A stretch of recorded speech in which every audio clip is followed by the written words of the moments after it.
Sakamoto Days, welcome to another Maho radio episode number 17. I'm your hostess with the mostest, DN, formerly known as Director Nasty. Welcome to the Maho radio show, the only show in the whole second. I don't know what you're talking about. Shut your mouth. Anyways, sorry about that. Scream a warning. Yep, sometimes when you do jank things on your radio show, jankness is gonna come out. But with that being said, I appreciate y'all.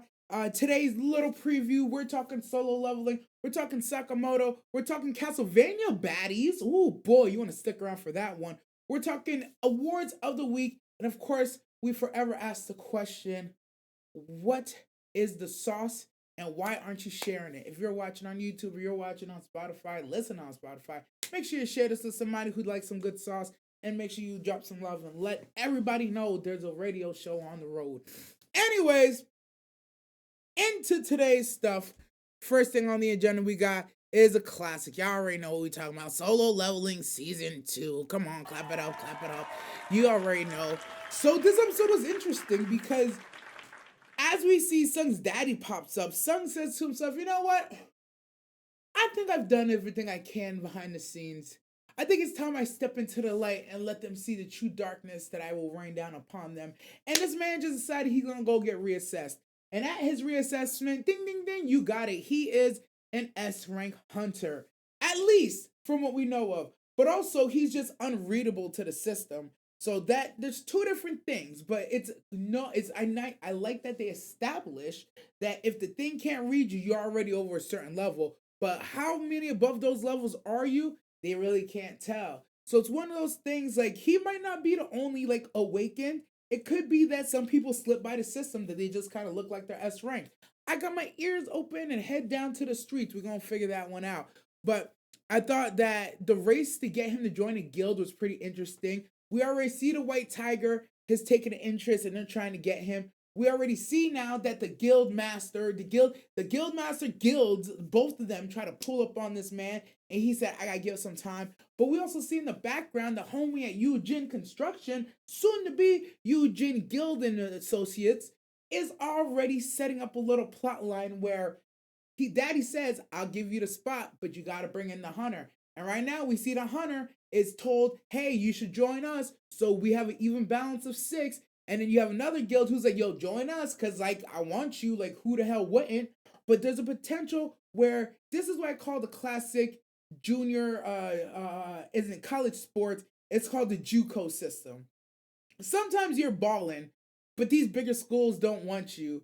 So you go to like a mid-major or a JUCO school, and you just ball the fuck out over there, and you boom them up to the status of these other places. A good example, if you watch college football, is Alshon Jenti at Boise State. Is that football program good? I don't know, probably. But is he an absolute fucking superstar that makes them look way better than they are?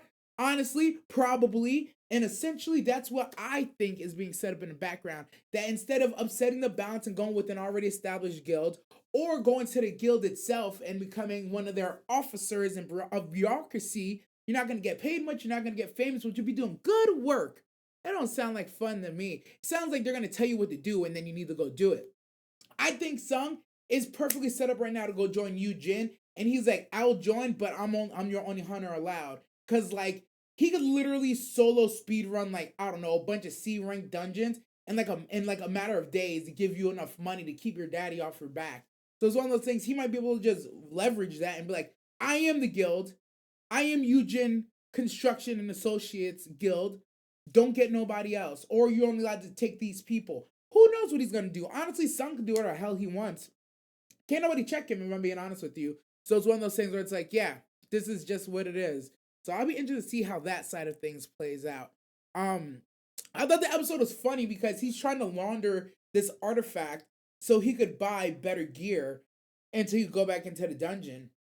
And I thought it was interesting that it's like if an E rank comes up with this, it's gonna raise more questions than answers. Did you steal it? Where'd you get it from? How'd you this? How'd you that? So this nigga goes and gets a side job so he can launder the goddamn money. I ain't gonna hold you. 200 IQ play. Honestly, absolutely 200 IQ play. It would still raise some questions if somebody wanted to dig too deep and be like, let me get this straight. You went on one dungeon, and the first time you went in as a miner, you found this. I'm looking at you funny, but hey, whatever works. But we see he gets busted by the hottie, the shawty, Chahain. And yeah, she probably sensed his bloodlust because I know this man. I know this man wanted to go fight that boss so bad. He was itching to go do it. Man's couldn't fight the itch man and got caught. So I'm interested to see what's gonna happen there moving forward. I feel like she might take an interest in the boy. I don't know, man. I feel like her and him together could be real nice. But I also understand that she's a threat in her own right. So we'll see what happens. We'll see if she could check him or not. Because sometimes it's not about actually who's more powerful. It's about who can check who. Checks and balances always exist. I don't think anybody could check Sung right now, but it'd be interesting to see her try it. That's all I'm gonna say. That's all I'm gonna say. But that's just a tip of solo leveling. We're gonna jump on the next tip. Next tip we're getting into is Sakamoto Days. I didn't actually have too much to say about Sakamoto Days besides like I like how they're introducing characters and they're doing the world building. There is the mafia. There is the secret thing. There's like a board of people like Dojin that's sending people after him, and then there's the order, which is like a higher order above the JJA, above all these other organizations. So like when you're part of the order, I'm guessing that's like Anbu Black Ops level stuff. The two people they introduced today, I thought they're both dope. Their gimmick is hilarious. When it reminds me of Yami and Charlotte from Black Clover. I think we said that in the reaction, but I'm gonna say it again here. Perfect. One smokes, he's kind of rough, but secretly he's kind of sweet on shotties. And then one of them is like she's tough on the outside, but it's like just like a melty, like just a girly girl on the inside. And I thought their dynamic, it reminded me 100% of something that I already seen, but it's honestly fresh to see it in this medium and see how they depict it. It was a fun time. I'm not usually one for Sundays, but she's dope. I also did like the hands that they was throwing in this episode. It was a pretty good one. But I just thought it was funny that they brought up the it. I'm gonna say what it is. It looked like Boys Love with this hard boiled dude and Sakamoto. That's just what it looked like to me, bro. He was like, we're besties. We're home fries. We ate lunch together every day. I would run my deals by him. And then one day he just left me. He just left the organization. I could never forgive him. The whole time Sakamoto was like, who the fuck is this guy? But yeah, it was a good gimmick. Sakamoto Days still running pretty well. I worry about it because although the new characters coming in are dope and like there's interesting things going on, I don't know if it's gonna hold up, man. At least for me. Maybe I'm tripping. Y'all let me know down below. Y'all comment. Make sure you leave something behind so I can know how y'all feel about it. I just don't know, man. I don't know. But the next tip we're gonna jump on is a new one, not a new one, but one that I haven't talked about yet. Apothecary Diaries. So I've said so far in this season, Apothecary Diaries, it's running, it's good, it's doing exactly what it's been doing, but not every episode gives you something that you want to talk about, gives you something that's like, oh shit, this is crazy. So this week they said, oh shit, this is crazy. Hey yo, hold my beer. And I was like, all right, I got you. And they had a wild fucking scene. I know that I'm wild. As soon as I saw this bitch's body, I'm like, yo, I was like, yo, is Mama about to look at this bitch's dead body? I was like, nah, maybe not. As soon as her hater came in, and she's like, get out of my way. I was this bitch, I was like, open the body! Open the body! And sure enough, she opened that motherfucking body, boy. And she laughed. She laughed in her face. She's like, yeah, bitch. You see what you did to me? That's what you fucking get. And I'm just like, this is fucking insane. So the storyline about these two concubines, one of them lost favor with the emperor. The other one still had some favor, but she was kind of mid-level. You know, he'll pull her every once in a while to crack the cheeks, maybe check on her, drop a little jokey joke, and get the fuck up out of there. But there was real beef between these hoes. And the beef was so fucking deep that one of them literally maimed the other one, like poisoned her. Her hair started coming out, her skin started crawling. And then the same shit happened to her, but even worse. She actually didn't go through any of the things that it looks like she went through. They killed the real concubine on accident. Lord knows how, but from what I saw in the show, the bitch fucking deserved it. She was acting like a little cooter liquor, and she got clapped up, bro. And they're like, yo, this bitch looks like her. So we go hide this bitch and have this bitch act like she's her. And for a year they had a fake concubine. The fucking implications of what they did is so fucking insane, right? Because it's one of those things like it took me and Lee a while because we are debating back and forth, and Dirk Bull was kind of chiming in. But it's like, what is worse? Is it worse that you killed your concubine or she died on y'all's watch? So now maybe they don't kill your whole family, right? In 3 generations. Maybe now you're just basically unemployable because nobody want a lady in waiting whose concubine died on them. Like you had one job to keep her alive and healthy, and you failed, right? You become a laundry shoddy, but like I feel like that's you might be too old for that kind of work. I don't know. Or do you fake this and hope that it goes well and then later on kill her off? And then what? I didn't understand what the plan was. I get they're trying to delay the inevitable. I guess they thought they'd get lesser punishment if she just passed of a mysterious poisoning. But fam, y'all fucked up, bro. Y'all fucked up bad.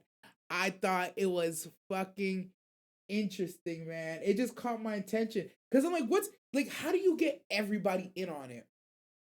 Cause because either you have to have everybody in on it or you have to have so few people in on it that nobody knows. There's no way this works for a year. Like either everybody is in on it or just like 2 or 3 people. Because apparently people still see the hoe doing stuff enough that they know a man is trying to like wed her and she's supposed to be leaving soon. But at the same time, she be standing in for the concubine in front of like the king or in front of the emperor and Jinchi and shit. I'm just like, yo, y'all are wild. So did y'all just like so two of y'all just would like be guarding an empty room or like bitches for a whole year like, oh, I'm gonna go in and see this. No. Give me, I'll take it to her. Come on, give it. I'll take it to her. Nope. She doesn't see anybody today. She's not feeling well. Everybody just chill over there. She's not feeling well. Like, what the fuck was y'all doing? But nah, that was honestly one of the few points that popped up, and I was like, yo, this episode's fucking crazy, bro. It's fucking crazy. Yo, the things these hoes will do. Amazing. It's crazy, man. Just have the Emperor's kids, bro. Fucking wild. But anyways, we're gonna go check the chat, check the quest board real quick, and see what everybody has to say. Um, Solo level and peak. I didn't like how they're skipping a lot of the dungeon he's conquering, but it is what it is. True. Because you didn't pay him to get extra time slots for extra episodes. Dead. He thought he was on Link Clink. Get out of here. Too many moving pieces in Apothecary. I wouldn't trust no one. Greedy ass motherfuckers. No, honestly, yes. Apothecary has a lot of moving pieces. You're right. You really can't trust everyone.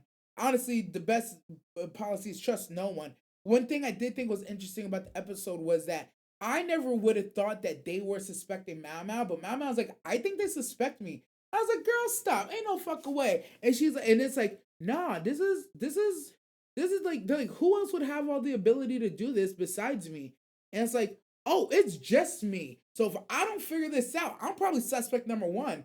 And you know what she did? Got the fucking figuring it out. And I'm sure as hell glad she did. Because look, the case against her would have been large, but at least she knew. She's like, no, that one other bitch that was also doing like poisons and like picking mushrooms and like doing apothecary like shit. That bitch is still out there. So I could probably pin on her or I could go find her or something. It's like, hey man, if you didn't, your ass is grass, man, now. Ass is grass. All right, we're gonna jump to the quest board, and we got an easy one today. Only thing we got for the quest board, honestly, I feel like the news has been lacking a little bit. Maybe it's just me, maybe not. But I feel like the anime news has died down after Jump Festa. We got a lot of announcements and a lot of things coming. The new season of anime just kicked up, and there's a lot of things that are running that are doing good. But I don't really feel like the streets are excited about anime right now. So I don't have too much anime news, but I do have another waifu goddess is a card. Today we're talking Castlevania shawties. If you're not watching, I don't know what to tell you. Go watch that shit. It was a fantastic 8 episode season. It was very conclusive. It felt strong. Excellent emotions. The animation, art style, choreography was out of this world. But I want to talk about the shawties in this show. These devious, demonic, dubious ass women. I tell you what, today's slot we got a whole bunch of baddies with a whole bunch of attitude, and every single one of them brings something different to the table. But I'll tell you right now, if you hit them on the scale, it's gonna come up as heavy. Number one, we got Tara. She's a magician, and look, she is bad. This is also happens to be Maria's mama. She's French. She's like half French, half Belmont. She do magic. She's fire. She's dope. She got a dumpy in the front, dumpy in the back, and above all, she loves Christ. So she's always on her knees. There's nothing you can say bad about her until she hit some unfortunate circumstances with her former baby daddy, who also happens to be a priest, who also happens to like be in the demons. But we're not going to talk about that because he's a piece of shit and he's out the picture. Next, we got Drolta. Oh my God.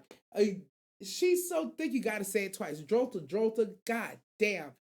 Her only problem is she submits to someone else that's not me. But as you can see, she's stacked in the front, stacked in the back. She has a form of hooves and a form with legs. So depending what your flavor is, maybe you're feeling a little beastie, maybe you're feeling a little humany. You could choose what you want to clap. I would have to imagine that the felt on those hooves are probably amazing because look at her hair. She keeps it so well. I have to imagine that those hindquarters are also well oiled. What more can I say other than if she's down for you, she's devoted. But the moment she gets a chance, you better watch your motherfucking back. And of course, last but not least, we have Lady Elizabeth. Lady Elizabeth, who was formerly some witch locked in a dungeon or locked in a tower, called Rapunzel, mind you, chosen by Drolta to be the next Sekhmet, queen of war and healing, I believe. But her real calling was for the OF, because look at this body. Look at the paleness of the skin, whether it's makeup or herself. She really took good care of her skin, and she made sure she kept that hair in tip-top shape. I don't know what products she used in it, probably just pure avocado, but the only way you get that perfect hold-in shape, you gotta be using something sticky unless you're like Mary. And honestly, if she needs some like Mary did, there's something about her, I'll probably give it to her. As you can see, she got the gold skin tight fit, but also she'll live forever and keep you fit. So, between these three shotties, waifu, goddess, isekai, what are we doing with these hoes? To be honest with you, I have no clue yet. I feel like I'm gonna start backwards. I'm gonna go with my goddess, right? Usually I say waifu, isekai. I'm stuck, all right. But I know right now my goddess, my guy's got to be Tara, bro. There's no ifs, ands, or buts about it. I love her dress. I love the Maho. I love the fact that she's. Ooh, I love the fact that she's human. Well, not anymore, but that's okay. I love the fact that she formerly was human, unlike some of these other hoes. But I also like the fact that she's not inherently evil. She probably would not fucking like tear my head off. Well, actually, if like she might actually at this point, I'm lying, but maybe she would not. But honestly, if we're just going by personality base, I'm going Tara, bro. She got to be the goddess. Tip top of the titty, and she do my whole. Now I probably can't learn my whole just from smashing, but at least I have a shawty around that can do my whole, and that'll save me sometimes. For for waifu, waifu, I'm going with Drolta, bro. I ain't gonna hold you. Waifu, I'm going with Drolta. Why? Dark skin, bro. Dark skin, wide hips, and they turn into hooves. Yeah, sign me the fuck up. I ain't gonna hold you. She honestly is not my favorite personality wise, but I do enjoy her devotion. And like, have you seen her? Like, goddamn. I'm gonna Isekai Lady Elizabeth because technically this would be her third time getting Isekai. If you know, you know.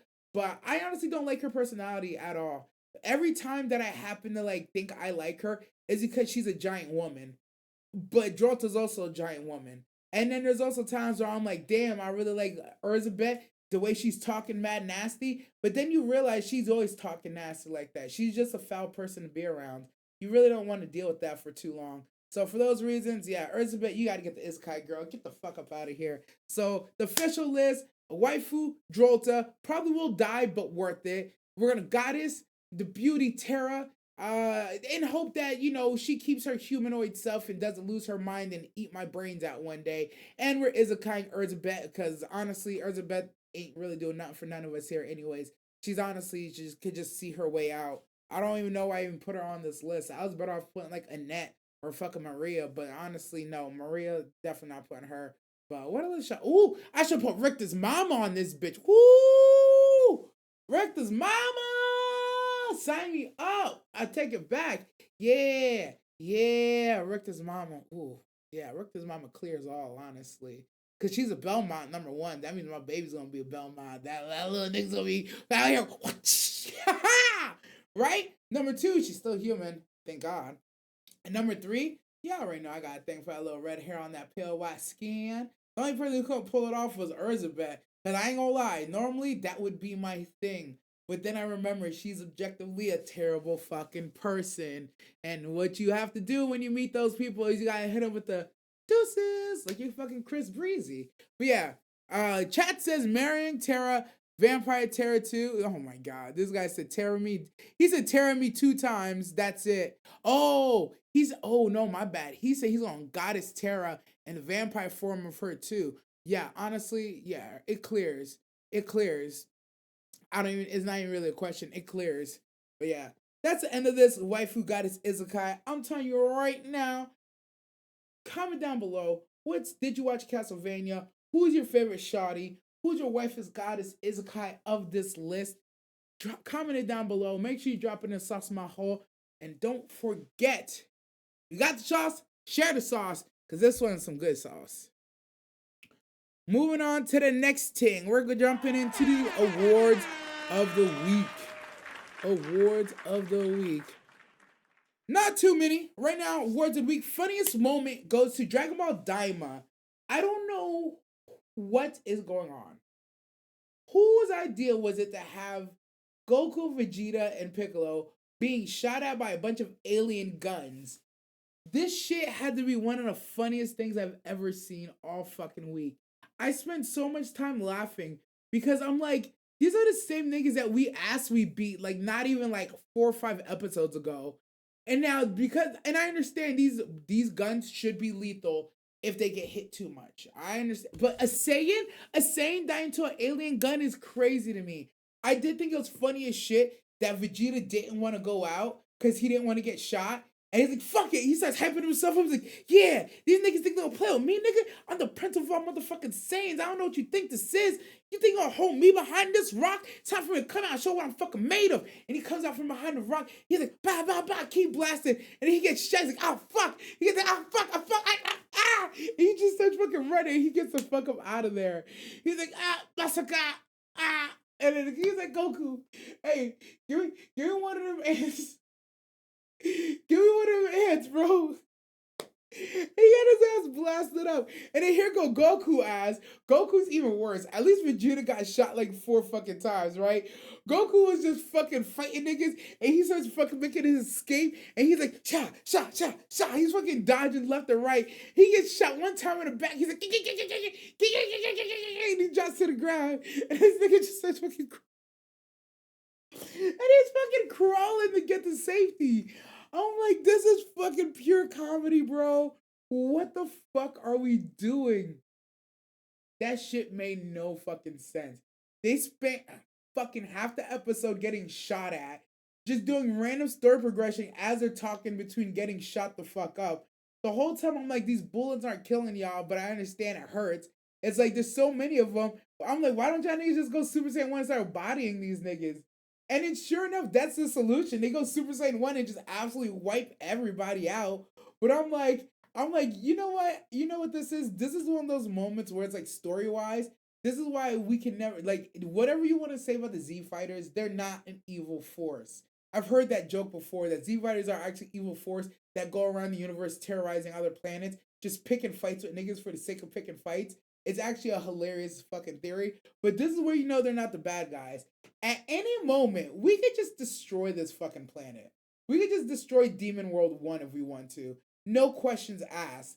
Like, without a fucking doubt. One Kamehameha directly to the fucking core of the wide-ass open warp sama, and I'm pretty sure we could blow that shit to smithereens.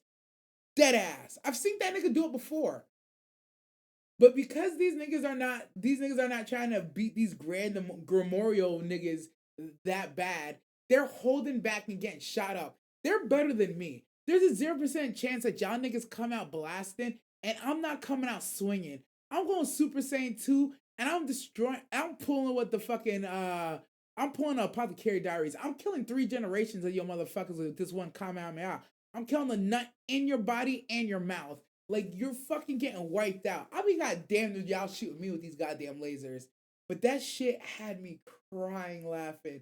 It was one of the most absurd things I think I've ever seen in a Dragon Ball series. And I just wanted to highlight that shit. I don't know what they were thinking. I don't know why they put that in. But to spend 20 minutes, like 15, 20 minutes of the episode just getting bodied by fucking lasers. I was like, it's funny. Me and Lee were only worried about Bulma. We're like, everybody else, y'all gonna be fine.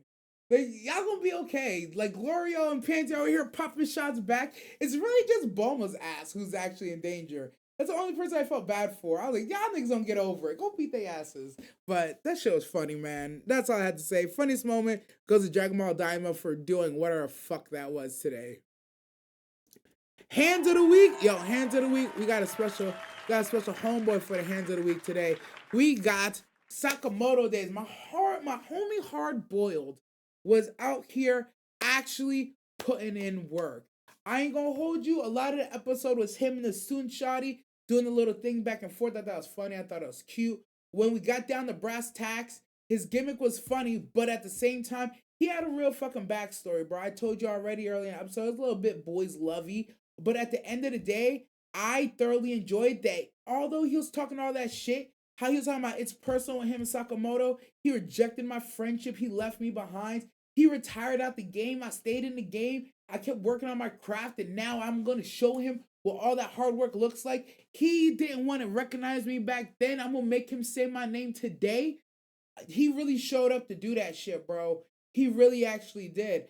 I was expecting and waiting for him to actually get waxed by Sakamoto at any fucking given moment. But there was time and time again, Sakamoto was actually fighting back and actually kind of getting bodied a little bit. I hesitate to say getting bodied, only because I know when I say getting bodied, it's going to be taken the wrong way. Oh, you think that's getting bodied? Did you not know the Sakamoto got up after every... Yeah. He got up. He was getting smoked. But to be honest with you, I haven't seen anybody really lay hands on Sakamoto like this. I ain't really see Sakamoto ever get kind of, and I'm gonna say this loosely, outplayed. He was getting a little bit outplayed, getting a little bit So it was one of those things like, it was shocking for me, but at the same time, yo, credit to him. The choreography of the fight was dope. The way they went about telling the story about how he built it, how long he's been working on it, he's been perfecting his craft. How Sakamoto actually does know him in passing. They have actually hung out. It looks very one-sided at first, but like they actually hung out and talked to each other, and the dude pulled up. Sakamoto just thought he was cringe, so he didn't really pay him no mind, but he was actually there for a long time and always in the background. And Sakamoto actually picked up on him, and that's respect, because that's all he wanted. Yo, say my name. He said, I don't know your name, but I remember that you was cringy, and I remember the shit that you put into your gloves to make that shit happen. And sometimes with some people, that's all the recognition that you need. So credit to him for actually getting the recognition. Because I truly thought this was going to be one of those anime moments where this person's talking all this smack, doing all this big upping, and he's about to come through flexing and just fall flat. But he really fucking delivered. He delivered on everything that he promised and made Sakamoto at least kind of recall who he was. I just want to give a shout out because the animation was beautiful. Choreography was dope. I like how he always stayed in his little character shit as things was popping off. He's like, nah, damere Sakamoto. He'll just do his fist and like balls bounce around, blow up in Sakamoto's face. Sakamoto think he was about to get him. He's sneaking with some balls. It was fucking dope. Again, I do worry about Sakamoto moving forward because sometimes I don't know how long this gimmick can go while the story's cooking in the background. But I will say, once again in this episode, they held attention, they had good entertainment, and they had enough in it where it was like, this was actually fire. This was actually dope. So shout out to my man Hard Boiled. Yo, stay hard, my boy. Pause. Next award of the week goes to motherfucking Solo Leveling, Hunter Huang. Hunter Huang, let me talk to you, my boy. I should have given you the most despicable last week, but this week it's you. You gets it. You deserve it. Because you doubled down on your malarkey. Look, I know it's hard. Come on, sit down. Have a seat. I heard you had a bad time and you got your ass beat, right? I'm here to tell you it's okay to lose. It's only human. You talk about, oh, he must be a magical beast. You saw what he did to me. Nah, you lost to another human. And humans lose sometimes. I know this is the first time you probably lost in a long ass time. Ever since you got that S rank on your name, right? Oh, but I also heard you like to go around just killing people, so you're already kind of loose in the head. So hopefully he knocks some screws back into your shit, and you can have a seat and have a real conversation. You're getting most despicable not because you got your ass beat, but you're getting most despicable because before you got your ass beat, you were given very important world-saving and possibly changing information. Hunter Sung was trying to put you the fuck on. And what did you do? You ignored it. You not only ignored it, you made the situation worse. I can't even begin to explain to you how acidine the choices and decisions that you have made so far have been. And then for you to get your ass beat and then to say that's not a human, that's a magical beast. So you would rather lose to a magical beast than to a human? Yo, I thought we all supposed to be on the same side. You should be like, that man is human. No magical beast could best me. I would have preferred those words came out your mouth. At least then I would have said you stand for something. Something you stand for. You stand for nothing. Matter of fact, you won't be standing for a while. He beat your ass so bad, you had you looking like Retsu in that hospital bed. If you was just the head on her torso, it would have made sense to me because they would have had to cut off your other bitch ass parts and sell them somewhere because you can't fucking hang, bro. I wish nothing but the worst for you and your family, bro. Oh, wait, that's right. Your brother's already dead, bro. My bad. And honestly, you're lucky you're not in the grave right next to him because it could have been like a daddy. It could have been a daddy son beatdown, and the two brothers are dead, but you survived. Now, I ain't gonna lie. When you run into the other one, if you run into the other one, that nigga ain't gonna let you live, bro. Daddy let you live. The son, he gonna put you in a box. Don't get boxed up, my boy. But you know what? You still get most despicable. Although I feel kind of bad for you, nah, you ain't shit, my boy. You really ain't shit. Like, that was so disappointing. That's so disappointing to hear him say that's a magical beast. That look like a human to you. It's like, hey, bro, at least be humanistic about it. Don't be a bitch. But whatever. Most despicable goes a Hunter Huang for getting that ass beat and then lying. Terrible. Best plot twist of the week, that goes to Dr. Stone. I ain't gonna lie. Of all the things we're watching, not many things had a big plot twist this week. Dr. Stone managed to shine a head above the rest by showing me the head of a bullet going through a nigga's chest. And right now, I could not believe this is where we would get to. However, once you land in America, land in the free home of the brave, where open carry is a beautiful thing, you're gonna be bound to run into the great equalizer, aka a couple glizzy cannons. And that's exactly what happened to Dr. Stone. It was fucking hilarious that they get to America, they start seeing corn. As soon as I see the corn, I'm like, nah, the corn doesn't just come down the river like this. This is weird. Somebody's making a civilization up ahead and you're gonna have to run into it. I never would have guessed that they would have had a fucking gun, bro. I never would have guessed. And not just a gun. Because we saw what they had in Japan. The one cop guy, all he had was a fucking flintlock. You get one shot, that clean it out, put another one in, and then shoot it.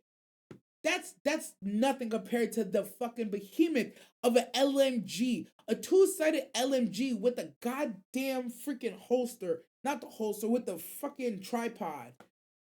Y'all can't compete with that, bro. It's one of those things. I love that only in America in a post Stone world where you get out and the first thing you find is a dual-sided LMG. Like, holy shit. Look at the vents on this bitch. Look at this bitch dressed like Predator, bro. Like, what are we doing here? I'm sure they've been watching some sort of movies.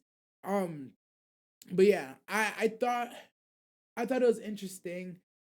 That was something in Dr. Stone that I thought was interesting was that you could get to they came to America, they weren't sure what to expect or who to expect, but people were here and they survived, which I think is dope. I'm excited to see the backstory on whose descendants they are, because again, we saw in the post-Stone world there was descendants, but these are descendants of astronauts. Now we got to see if the people that are here in America are they maybe there's a spot that the stone didn't reach. Maybe they also have descendants of astronauts from other space stations. Maybe there's people that are like Senku that just manage to self-revive, which is amazing in of itself because not many other people are able to actually do it. Actually, I don't think a single other person are able to do it. But that's not even the point. It's oh no, that's literally the point. What am I talking about? It's literally the point. So I'm interested to see what the story with the people in America is going to be. I don't think we're gonna get it at first because it looks like we're starting as an ops, But this could be one of those things like, oh, I shot at you because I thought you're somebody else, but you're not those people. So welcome. But I definitely feel like that was like intentional shots. There's a chance that although that in America we have the guns ready, going, and available, that we could be behind the Dr. Stone crew in terms of just general technology. That's the other side of things that I'm interested to see. But this plot twist of the Glizzy was fucking A1. I thought it was fucking amazing. Absolutely fucking hilarious, bro. And they almost got, they really almost got blasted too. Like, they was really almost about to get fucking blasted multiple times. Hard Boiled and his son Shoddy are the best characters. I hope they remain. Nice student girl, ain't it? DN, she even got a little crazy in her. Nah, she's kind of dope. I ain't gonna hold you. Crux eating the corn and shitting the kernels in the river. Yeah. They're probably shooting popcorn. You know what's funny? I'm glad you said the thing about the popcorn kernels. I also thought that they're shooting popcorn kernels. I was like, what are the odds? I was like, what are the odds that's actual bullets? But only because they're in the US, in Cali, and there's a lot of bases around. If somebody awoke here, I can see them actually having the guns and actually having bullets that are good enough to shoot. I'm not gonna put it past them. But there's something about the shooting. I wasn't sure if I was ready to call them bullets. I thought they're shooting corn, or Dorkwood said the same thing. And we're like, nah, let's leave that alone. It's not corn, and we're not gonna say it's corn. We're gonna act like it's not corn, and we're just gonna kind of keep it pushing. And that's where I'm at with it. But I do want to know if it was it corn or was it bullets. I'm okay with it being bullets, but something about it being corn is just kind of funnier to me.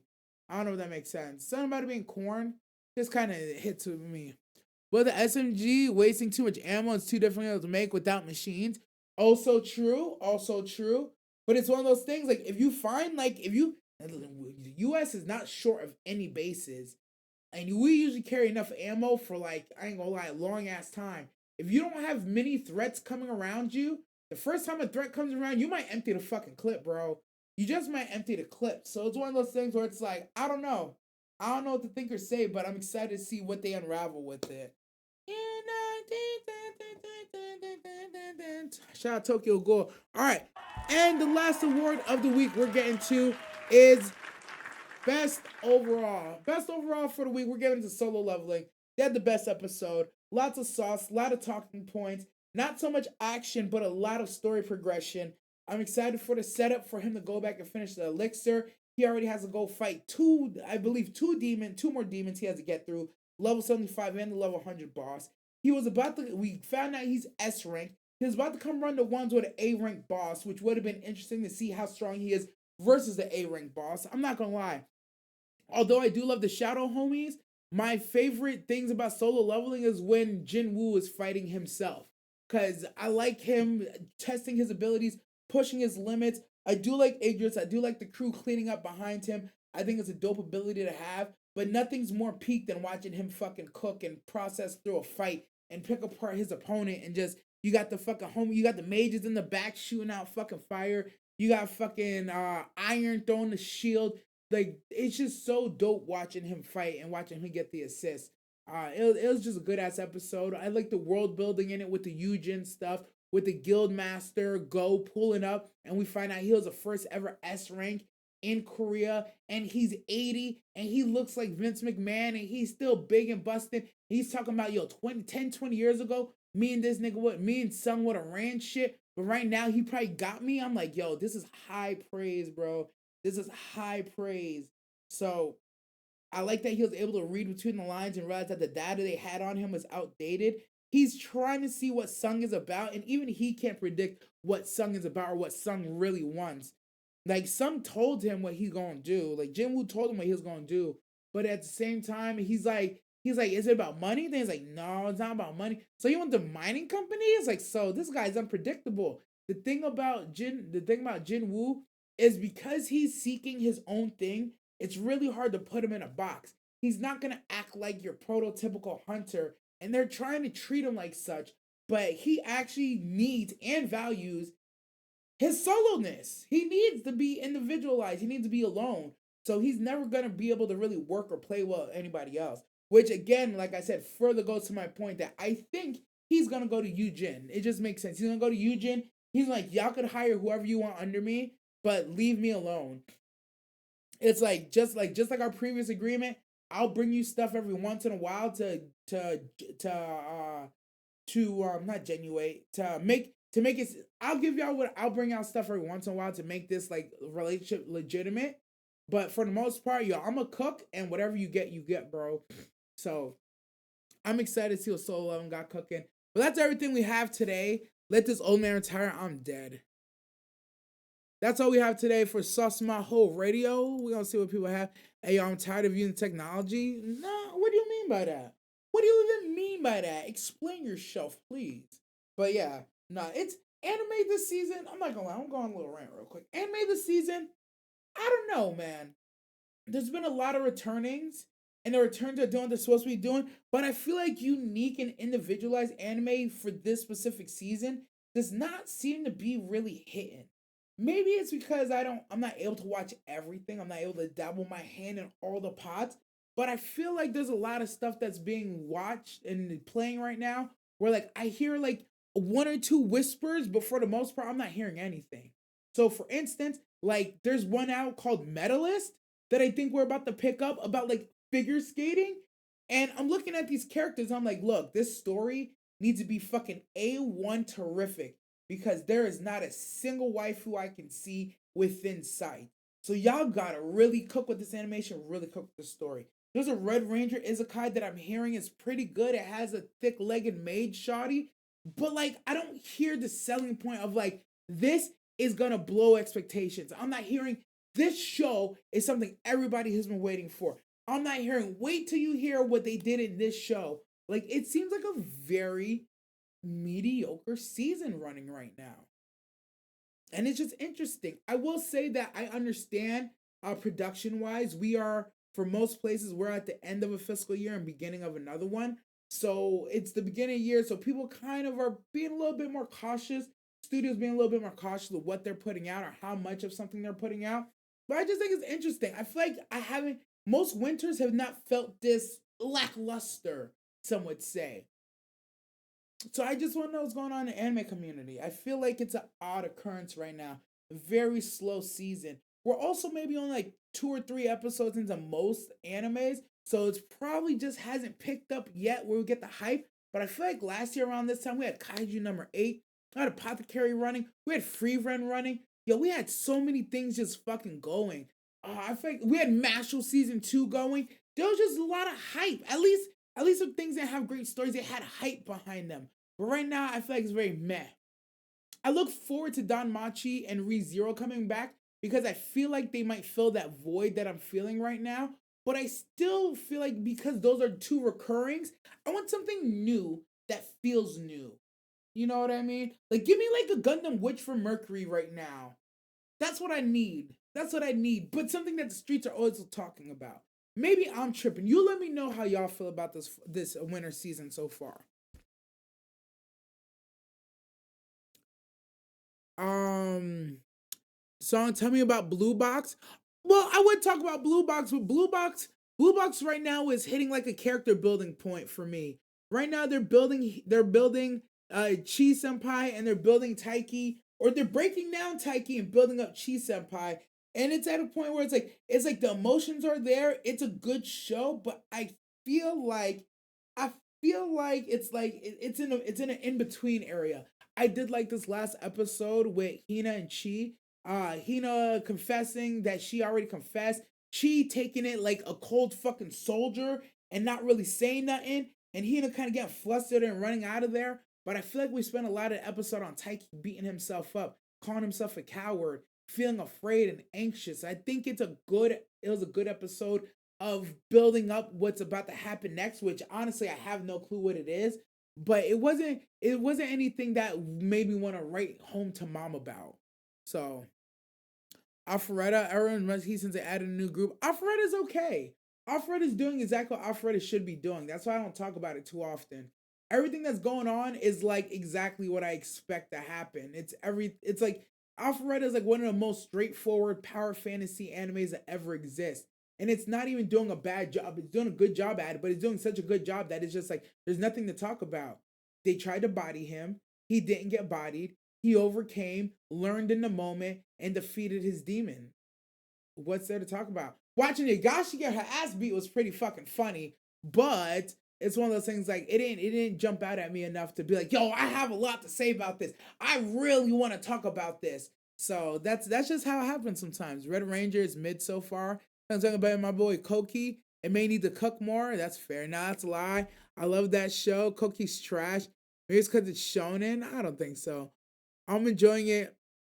I'm enjoying it too, but I don't think it's reaction worthy for Lee and Company. Pain. Reason Damachi needs to cook back and sweep? No, honestly. I want them to watch I Have a Crush at Work, but it's a little too should I look? Damn, I really wanted to watch that one. It's a little too slow. I really want to watch that I Have a Crush at Work. That's one of those ones like I kind of would want to watch on my own time, but because it goes into that list of not never but maybes, that's like I don't know. The Guild Girl solo boss is worth it. I heard that one's okay. The animation's good, but the story needs to cook more too. Unfortunate. I have a feeling it's gonna end in a crazy cliffhanger by the end of the season for Blue Box, bro. If they honestly, Blue Box has too many episodes left for them to have a cliffhanger. They are on episode 17 or 18, and they're going to 22. Y'all could do it. If you're going to 22 or 26, I think they're going to 26 because at 13 is when they switch to music. If y'all going to 26, you got 9 more episodes to get that shit right. Don't play with me, bro. Science Carry is carrying. I'm good. This guy. The new body is crazy. SO slice of life. Ah, pain. I'm enjoying Crush at Work, but not sure reaction worthy. I'm at slice of lifey. Got you. I caught up. SOL. I was like, shit out of luck. What? Why? Yeah, I don't have a problem with slice of life, but it gotta be good slice of life. You know what I mean? That sounds stupid. Of course, it has to be good. Like, who would want to watch trash slice of life? I don't know how to express what I'm trying to say with that one. You see, Madoka is impervious to my charms. What? No, I don't even know what that is. Never heard that one. Didn't even know that was a thing. Absolutely insane. Sloppiest slop that ever slapped, and I'm still watching. Oh, it's a trash anime, eh? Probably not reaction worthy though. Oh well, alright. We're gonna end this episode of Sauce My Whole Radio. Look, I appreciate the hell out of y'all. Make sure you go in the description, check out the Discord link and the Twitch link where we do this live every Monday night. Join so you get the alerts and you can be part of the audience, be part of the crew, get in on some of these points. If you see the sauce, share the sauce all everywhere. Spotify, YouTube, you know where to catch us. I'm your man behind the cam, DN, formerly known as Director Nasty. If you got the sauce, share the sauce. Remember, drink your water, wash your ass, and don't forget that your waifu isn't real, but I am.